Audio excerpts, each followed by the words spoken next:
First of all, what do you know that you can share with us on the missing airliners in Libya? Well, what I know is from the open source documents, and there's really two concerns. One, the planes could be used in a similar way that they were used on 911 in the United States, where they could be used essentially as flying bombs into oil airfields or into buildings or strategic targets. Number two, they could be used in a way where a plane could be loaded with terrorists, and it could land as a commercial aircraft. And they could land, let's say, in an American city somewhere and deplane, or in a European city and deplane, and then go about and carry about maybe a Mumbai-type disaster.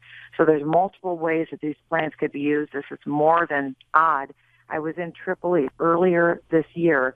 We flew into the airport where now these airliners are missing, and we were at the embassy where there was reportedly a pool party by some of the Islamists who have been involved in some of the terrorist activities. Libya is clearly a failed state, and we don't know yet how these airliners will be used, but because they're missing and because they're in the hands of people with stated intentions against the West and Western civilization, we have to be vigilant. I will tell you, the thing that you said that feels the most true to me is the oil fields, because you can take something up from over Libya. I mean, we'll know the transponder unless they disable that, but then, we would know. I don't know what we would do about it, but we would know the airline or the airliner, the transponder code, if this is published with all of the FAA and everything else around the world. We'll know what airplane that's one of those missing airplanes.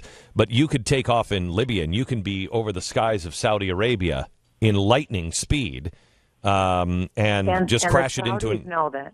That's right. The Saudis know that as well. And the Saudis, from the time that they detected that a plane would leave international airspace and go on a deviate from its mission, it would be less than 90 seconds that the Saudis would have to be able to respond to keep a plane.